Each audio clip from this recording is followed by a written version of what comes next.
The sword has influenced the outcome of great moments in the past, inspired famous myths and legends, and the skill of its makers has turned it into an object of desire.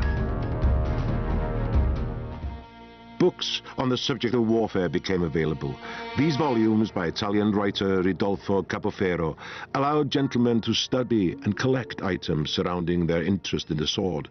The sword was becoming an academic pursuit. These graphic images are quite shocking.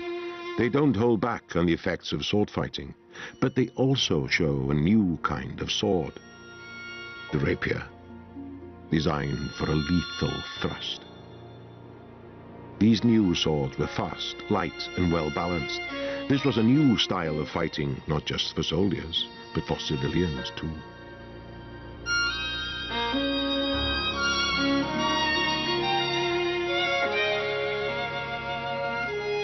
These illustrations are part of a collection owned by Malcolm Fair, editor of Sword magazine and owner of the British National Fencing Museum near Malvern.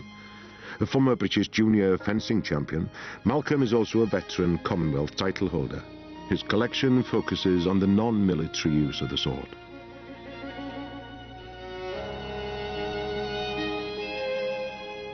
Civilians are first depicted in paintings in Spain wearing swords. That quickly spread to Italy, and the Italian Renaissance and the artists available there led fencing masters to produce beautifully illustrated works, and those masters spread across Europe, teaching young men in all countries the principles of rapier fencing. This book by Dutchman Gerard Thibaut, published in 1628, illustrates and analyzes sword moves. The Academy of the Sword is a monumental life's work by one of Europe's renowned swordsmen. Thibaut produced a massive catalogue of techniques and insights intended for use by students without access to an instructor.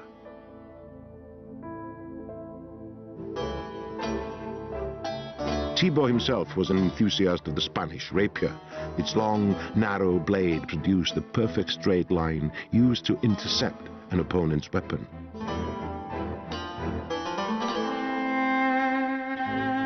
Thibaut's book examined posture and movement and encouraged the use of intelligence in defeating an opponent.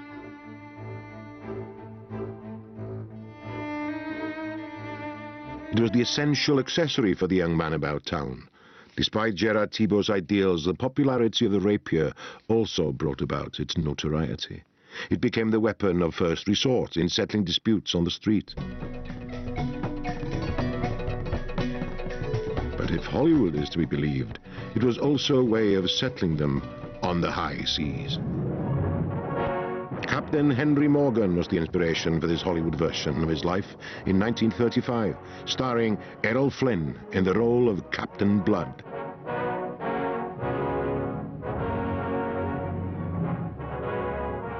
His flamboyant style suited the rapier. Swords, not pistols, provided pirate films with most of their devil-may-care action. Then I'll take her when you're dead.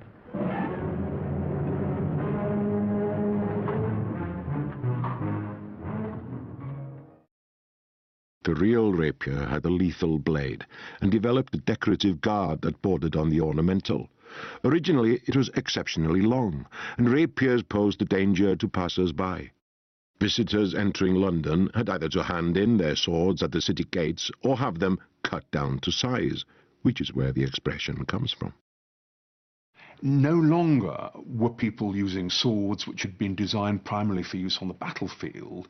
This was a sword worn by definition by a gentleman, but worn by somebody who'd expect to use it against a similarly armed opponent, and it begins the departure of the sword from a purely military weapon to a weapon which was a badge of social status and a way of settling quarrels between people of a similar background.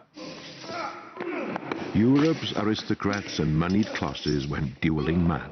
In 1 year in Italy, there were 300 deaths from dueling. Typically, out of any 100 duelists, a third would be from the military, a third from literary and artistic circles, and the remainder from other walks of life.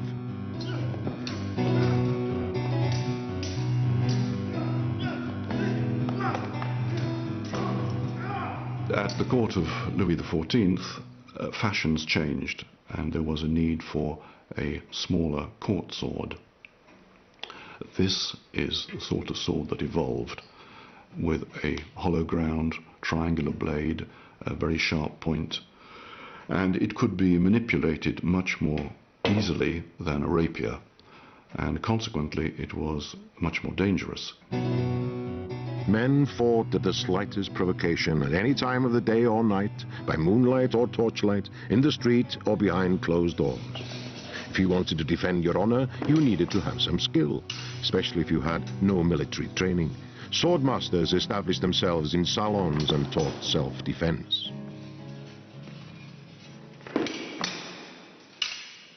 Expert duelists were soon committing crimes, confident that they could defeat their opponents or rivals in trial by combat.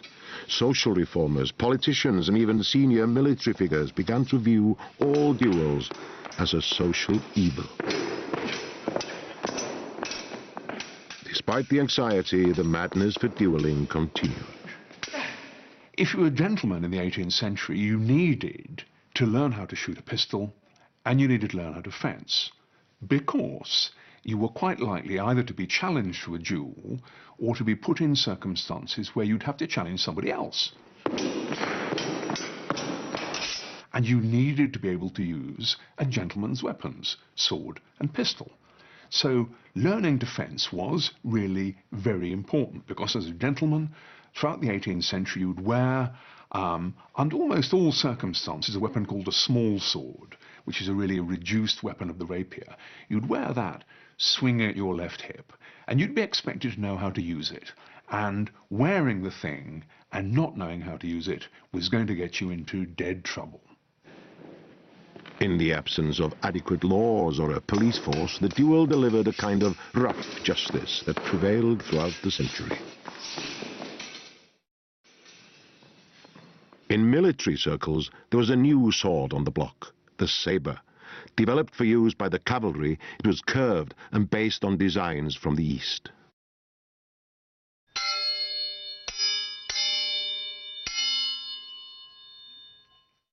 The sorts of sword that you needed for fighting on foot and the sorts that you needed for fighting on horseback were really quite different.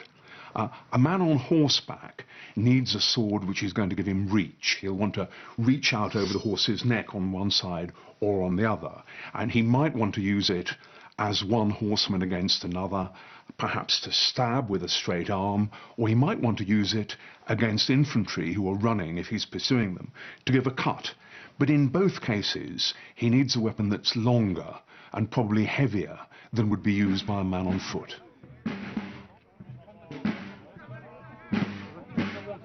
In the first decade of the 19th century, the Emperor Napoleon had turned the French army against every major European power. But a coalition of forces defeated Napoleon at Leipzig and exiled him to the island of Elba. In 1815, he escaped from imprisonment and reformed his army with astonishing success against his enemies. His army were veterans of earlier campaigns, which included a formidable cavalry.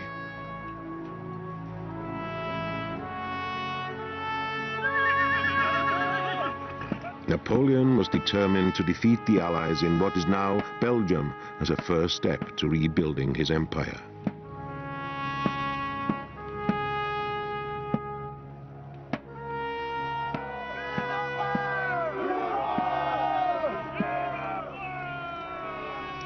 The French faced an army of mixed nationality.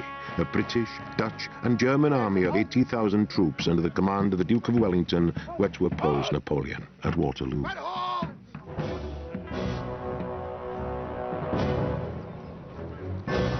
The Allies were, in the words of Wellington, an infamous army. The scum of the earth. Weak and ill-equipped with a very inexperienced staff. The battlefield lies just outside of Brussels and has hardly changed since the armies fought each other on June the 18th, 1815.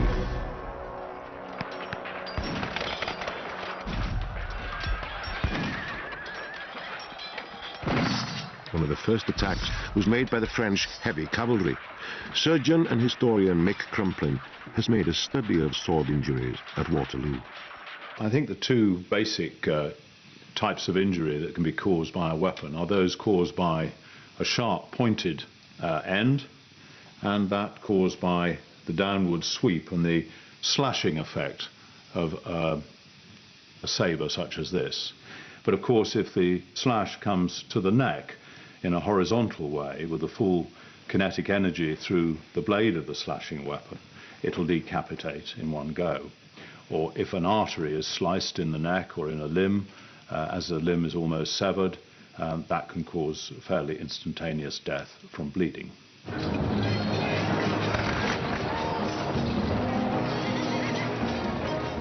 The British cavalry were led by Lord Uxbridge, who famously lost his leg in the battle, but continued to direct his troops.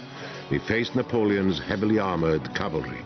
A thrusting weapon such as this French cuirassier's sword, with its long blade, and if you reach down from a horse with this, you can reach down a long way towards your opponent, and should it pass through just muscle or skin, it's not going to do much harm. Particularly in the heat of battle, it might be barely noticed. But if that point were to pass through the chest and the heart and the lungs, there would be fairly instantaneous death. During the Napoleonic Wars, British cavalry used the 1796 pattern sword. For light cavalry, it was curved and heavy, and it was a vicious sword. It was like a meat cleaver. It could lop off arms and ears and that sort of thing. It was very unpopular with the French. The French surgeons were complaining about the terrible slicing injuries caused by this particular sword, which was a very effective disabling weapon, and it produced the most horrific injuries. These paintings were made by the surgeon and artist Sir Charles Bell, who attended the wounded on the day of battle. The French cavalry sword, which tended to be straight, didn't inflict such dramatic wounds, but just a couple of inches of the point anywhere in the body was enough to kill, whereas the 1796 pattern light cavalry used by the British inflicted lots of terrible wounds, but killed people comparatively rarely. So one looked awful, the other did the business relatively simply.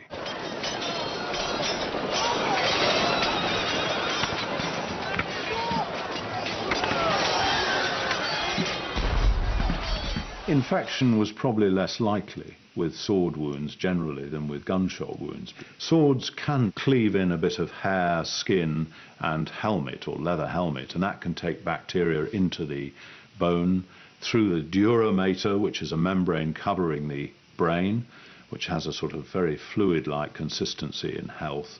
And if those bits of debris with bacteria are carried in by the sword, that's often what will finish you.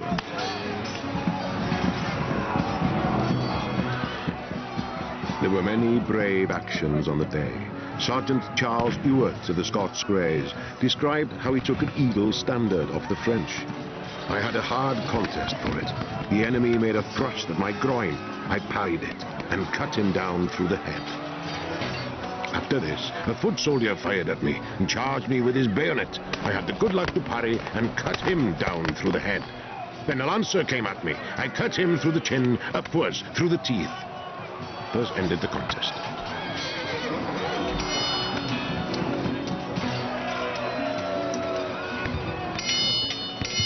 With a battle like Waterloo, principally they used swords against one another.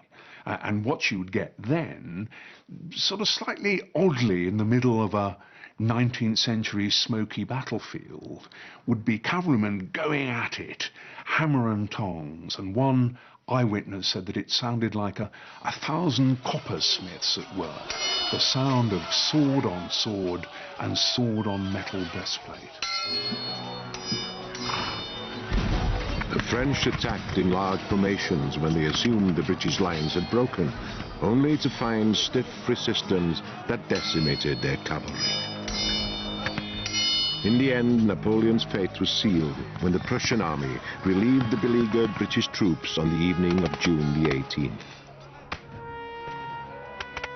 Over 40,000 soldiers lay dead or wounded on the field after 10 hours of fighting.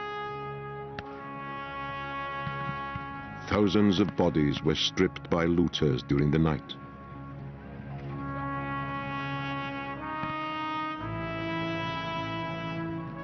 Though the French had lost the battle overall, their cavalry with its straighter stabbing sword was more effective at killing the enemy. This was the style of sword the British Army would use in future. It came into play most famously during the Crimean War against the Russians.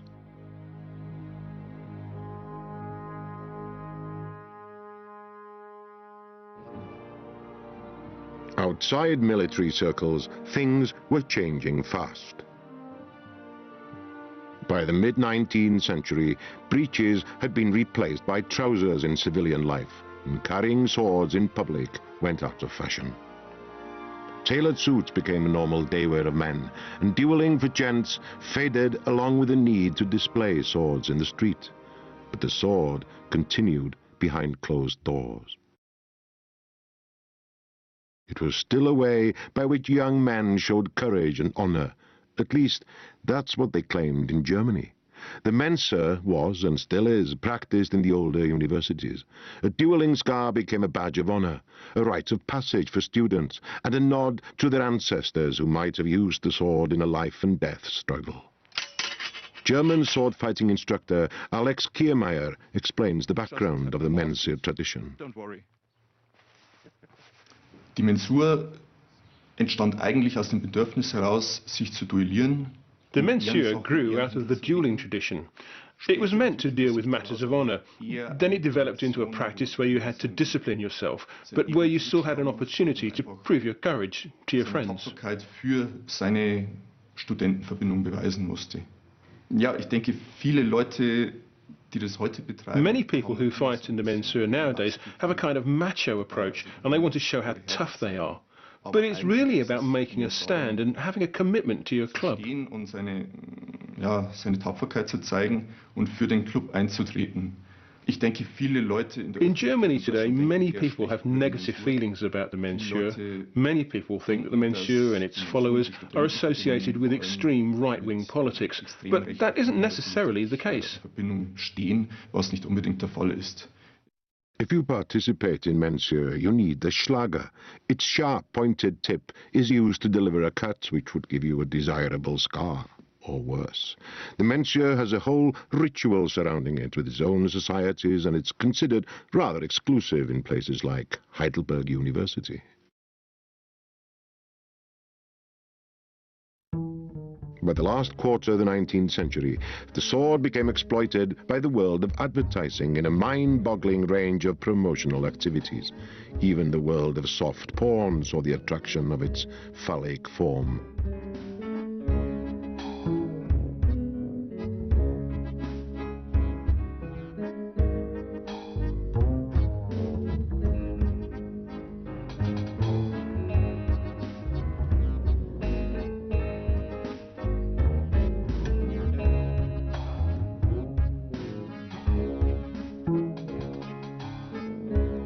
This American ad for a farmer's bank must have been the Pirelli calendar of its time.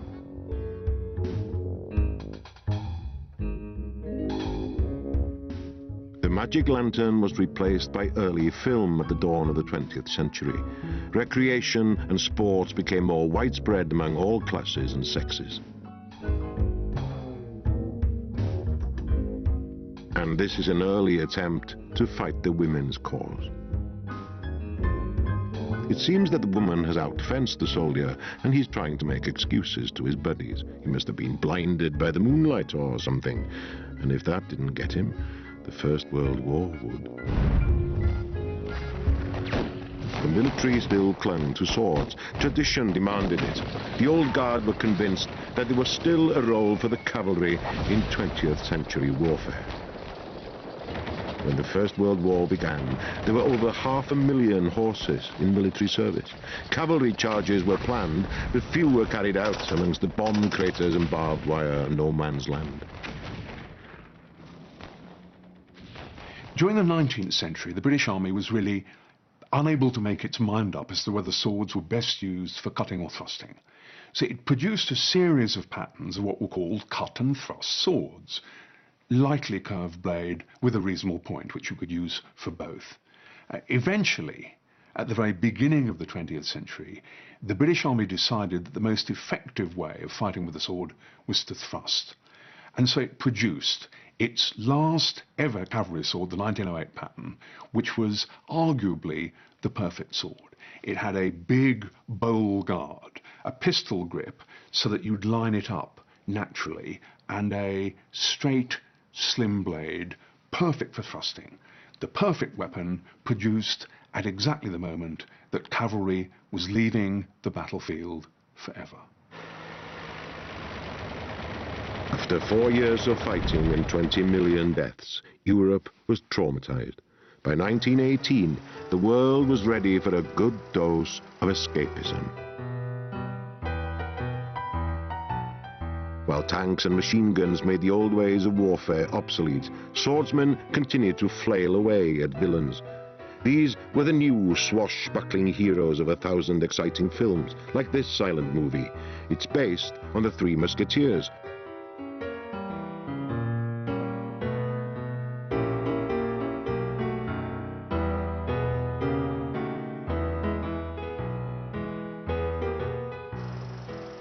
Almost all swashbuckling films were based on great stories from the past.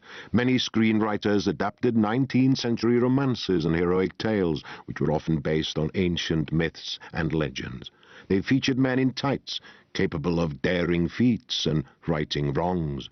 Embraced by their one true love, these characters strode across the screen with a rapier or broadsword.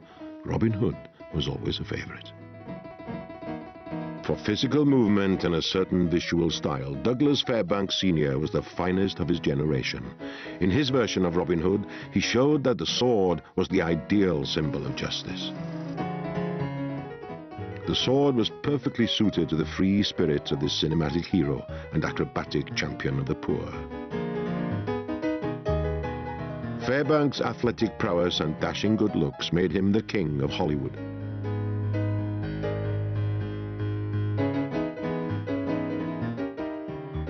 This version of Robin Hood was made in 1922.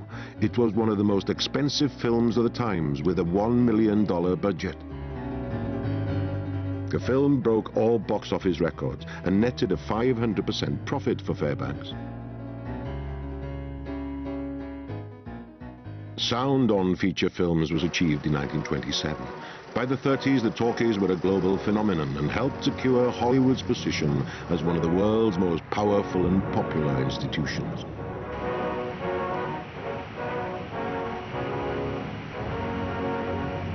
With the coming of color, older stories were remade. Robin Hood was ripe for a makeover, this time with Errol Flynn in 1938. Once again, the film shows the aristocrat turned outlaw pitted against the Normans and the arch-villain, the Sheriff of Nottingham.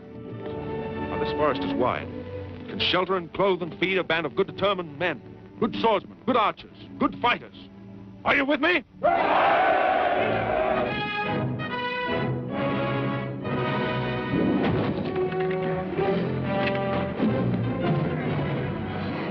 The sword fights in this film are amongst the best from Hollywood, and they symbolize the struggle against dark forces. The sword symbolically represents the gentlemanly status of the person who bears it. It has often religious overtones. That's not simply in Christianity but in other religions as well. And it also often represents justice against evil. Not for nothing does the figure of justice with the scales in one hand have a sword in the other. So in a sense, this classic, simple, cross-hilted sword represents, amongst other things, pure, double-edged justice. World War II has often been called a just war. The Americans produced a number of propaganda-led racist films against the Japanese, but the Japanese did execute prisoners by beheading. Some of their victims were of European descent, but the Japanese treated their Chinese and Korean neighbors as if they were subhuman. Thousands of these Asians were executed by the sword with the blessing of Emperor Hirohito and his generals. In Europe, there was conflict too. The Germans used swords and daggers for ceremonial purposes. Many of these were based on imperial Roman styles. The Nazis were always looking for stories or symbols which linked them to, as they saw it, a glorious past. Many of the daggers were made in the town of Solingen, famous in medieval times for the finest broadswords. In 1945, Hitler was defeated. As the Second World War ended and society stabilized, new theatrical productions were made for radio and cinema. These were mimicked by children at play and reflected the actions of their heroes. In the movies, the sword was a central prop in many epic films, including Alexander the Great, starring Richard Burton. The film was made in 1956. Alexander, conqueror of conquerors, whose ambition knew no bounds. Here are the loves, It's the story of how Alexander united the Greeks against the Persian Empire, and how he went on to conquer all before him with sword in hand. A new generation of Hollywood swashbuckling actors have joined the ranks of the famous names of the past. Johan Griffith, star of Horatio Hornblower, and the Fantastic Four, has also played one of the great mythic heroes of the past. My latest part playing a character that needed a sword was Lancelot in King Arthur. And there I got to brandish two swords on the back of the horse, which made for a very sort of sexy unsheathing of those swords. They were sort of on a leather satchel on my back, and you know, when you unsheathed them there was a sort of a sexy moment and a very sort of defining moment for the character. Well, it looks incredibly real when you see it on film. So when we are actually working together, because it is work, it's not sort of pretending, we are, you know, going for direct hits that we've choreographed very carefully. You'd start very slowly and deliberately. You know, I go here, you go there, this happens, and until it starts to instill itself in your muscles and in your muscle memory. Matthew Rhys is another Hollywood actor who knows about the risks of stage fighting from playing several leading Shakespearean roles. Part of the excitement or the adrenaline for me is knowing that if something does go wrong, a large element of yourself is responsible for getting yourself out of it, either defending or parrying or making sure you don't get hurt. One can cheat the idea that I am actually trying to cut your head off with an intention rather than actually physically going for somebody's head. The culture these days is gun associated, and as my fighting teacher always said, you know, anyone can pull a trigger, but the sword itself is an extension of you. It's basically an extension of your arm. Therefore, it's really only your skill that, in its purest form, that, you know, differentiates life and death. It's down to you. One of the biggest films that shows life and death struggles was produced in 1960. Many of the sword-fighting scenes directed by Stanley Kubrick were cut from the final release print because at the time they were thought too gory for the audience. starring Kirk Douglas as Spartacus, slave, gladiator, invincible fighter. The film won 4 Oscars at that year's Academy Awards ceremony, a fitting tribute, as the Oscar statuette actually holds a historic sword in his hands.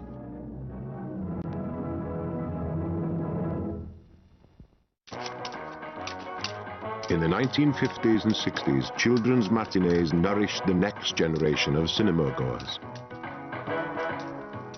Some of the films they saw ended up on television, and the sword and its heroes continued to enthrall boys and girls of all ages. One of the biggest and most successful characters was Zorro.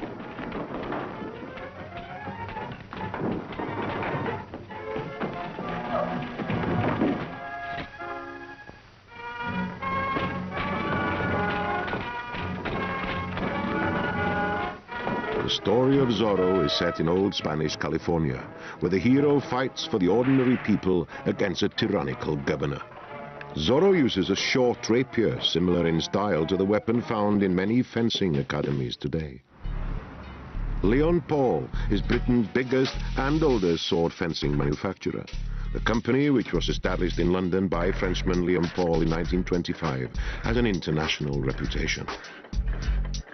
Paul began as a fencing master and soon after started to produce his own equipment. The firm developed and built their own forges, presses, welders and moulding equipment. One of the most innovative machines is this hot metal forger. The steel billet is cut to conform to the desired sword shape, and the forge can be adapted to suit a variety of templates.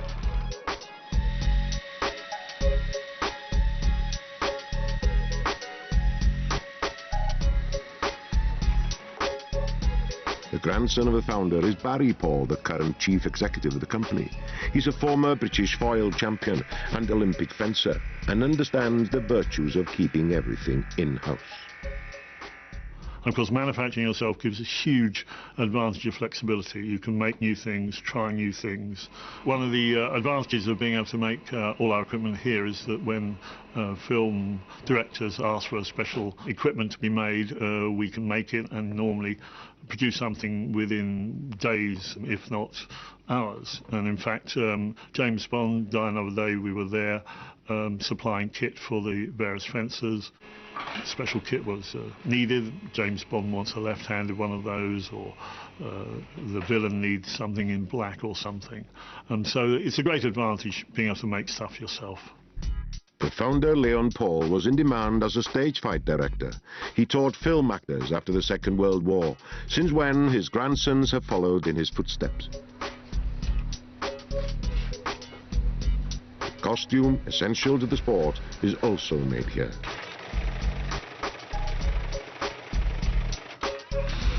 Face masks, invented by the French in the late 18th century to accompany the training sword, made the sport safer, especially for instructors who had to engage with students of mixed ability. It wasn't unknown for a swordmaster to lose an eye while teaching a novice. Nowadays, masks are obligatory and injuries are rare. The speed of modern fencing used to make judging hits difficult. Electrification of the sword began in the 1930s and took 50 years to be fully effective in all categories. A cable is attached to a telescopic tip and illuminates a light when a hit is made. The company supplied and sponsored the American and British teams at the last Olympic Games. Since the modern games were introduced in 1896, fencing has been one of the few sports to be included at every event since that date. Traditionally, the sport has been dominated by the Europeans.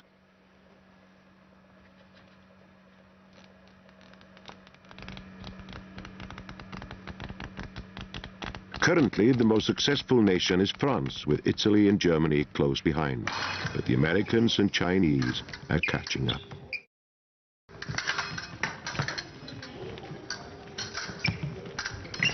Fencing clubs provide training in various types of sword.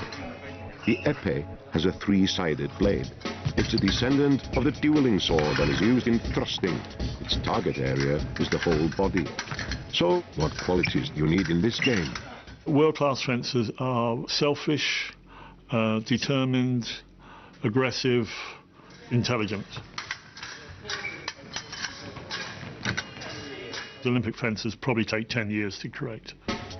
The fencing sabre is the heaviest sword. Scoring is achieved by both cutting and thrusting actions with the upper body, arms and head. It is said that the point of a fencing weapon is the second fastest object in sport, after a bullet. The scoring lights help the judges, but they have an effect on the action too. Electrification changed the emphasis from making an attack so that judges could see your point arriving to hitting anywhere on the valid target provided the electrical apparatus registered the hit. Speed, not power, gets results, especially for the foil, a favourite with beginners. Though it's a regular competition sword too, it's a thrusting weapon and hits are scored by striking the torso. Swords have also entered the world of reenactment and lifestyle. the Knights Gone By store in North Wales sells replica swords from all periods for use by collectors and those who enjoy what's called living history. People of all ages who use weapons and costumes to transform themselves into knights or pirates or Romans. Here the sword appeals to historians and fantasy enthusiasts alike.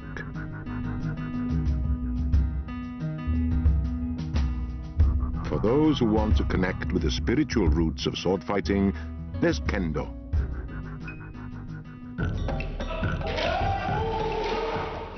This is Akai Ryu, Red Dragon Club in South Wales. Kendo means the way of the sword. It's a comparatively modern Japanese martial art and aims to mold the mind and body and to cultivate a vigorous spirit. Originally, samurai warriors used the sword to kill people. However, the Edo period of the 17th century was a more peaceful time. It was then that the practice of kendo was developed. The idea was not to kill people, but to educate them.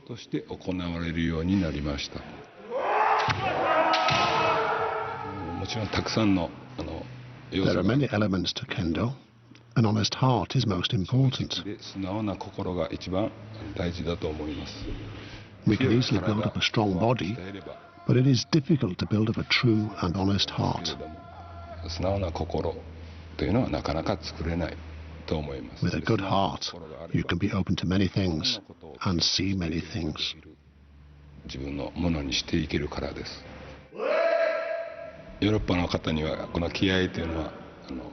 To some Europeans, spiritual matters can feel out of reach. In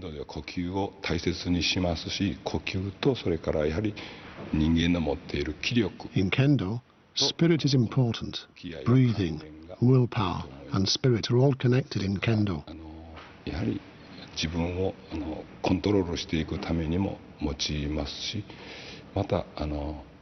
We use these things to discipline ourselves, and we try to raise the quality of kendo for ourselves and our opponents. The inspiration for this activity is the samurai warrior. So how is the katana blade regarded by kendo experts? Originally, the katana sword was a symbol with a godlike status. It was not just a cutting weapon. The katana is still a noble and holy sword. Kendo is shout to express their fighting spirit when striking, something which is rooted in Japanese martial culture. But for some, the sword can have a very different interpretation.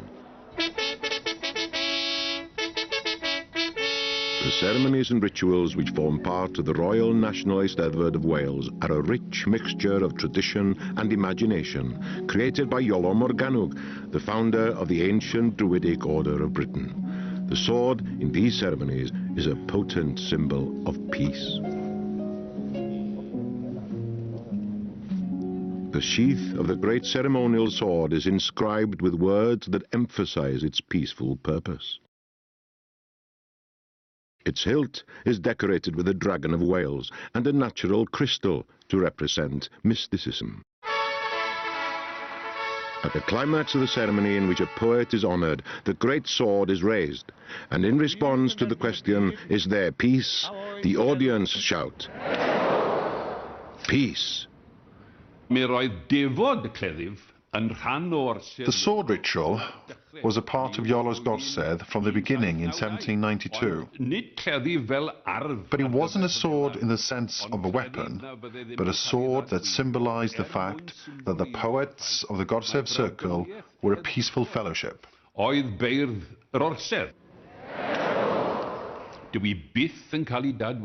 The sword is never fully unsheathed and is not held by the hilt. This is not a sword meant for killing people. In military circles, the sword no longer has a role as a weapon, but is used symbolically to represent rank and power. Wilkinson's sword was one of the largest suppliers of swords to the armed services. They were particularly skilled at making decorative officers' swords.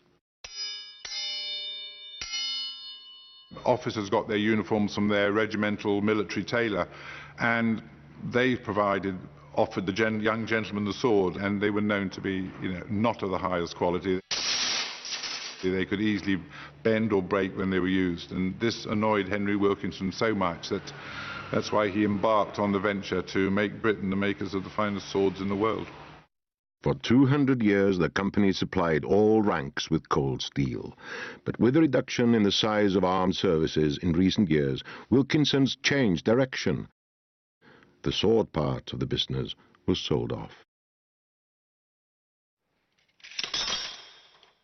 Sword hilts are covered in shark or ray skins, which provide good grip.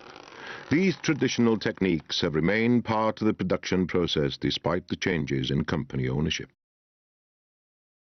The German company WKC, based in Solingen, a traditional sword-making area, bought some of the equipment from Wilkinson, but the British firm Pooley Swords also acquired many of the drawings, records and machinery. Pooley's sent the heavy equipment out to India for the forging of blades. India was for hundreds of years renowned for the quality of its metalwork and weapons. All the new generation swords are made from carbon steel. Then they're sent to England for finishing and assembly.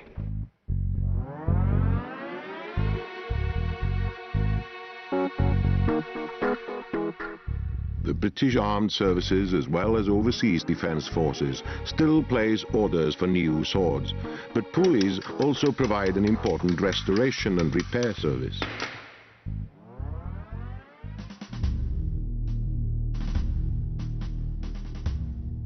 Etched blades usually carry the defining insignia of a regiment and confirm the sword as a ceremonial weapon.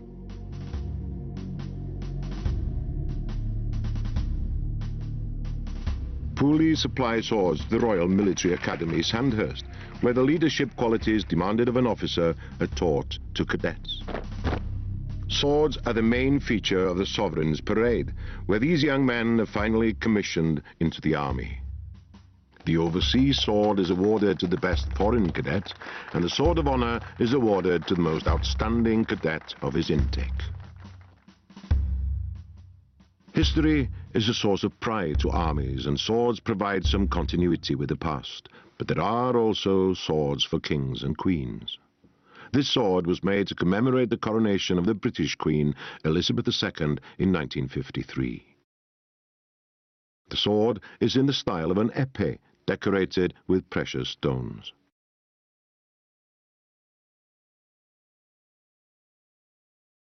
The most futuristic take on swords was created in cinema's Star Wars series. It introduced lightsabers to the world and still inspires fans who want to save the universe, like these Backstreet heroes. Despite Star Wars being the most technical tour de force on screen, when it comes down to saving the universe, it's flashing blades and a sword in hand that the filmmakers chose.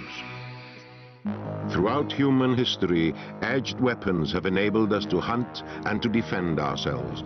From the Stone Age, with its flint knives, to the First Age of metals and the earliest swords, our ancestors have fought and made blades that enabled great civilizations to succeed.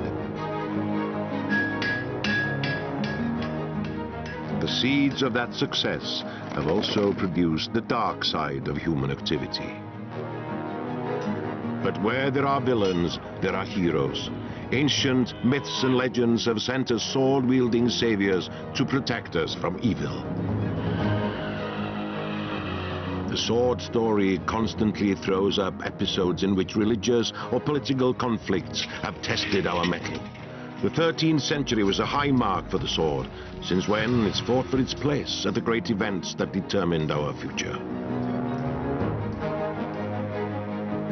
Civil wars and revolutions have seen its bloody contribution, but it's also been exploited by artists and writers and been turned into a sport fit for kings and emperors. Horses gave swords a place on the battlefield, but with the coming of the 20th century and military mechanization, swords had to find an alternative role. Adventure stories and popular cinema provided it, and inspired new generations of young blades to test their courage.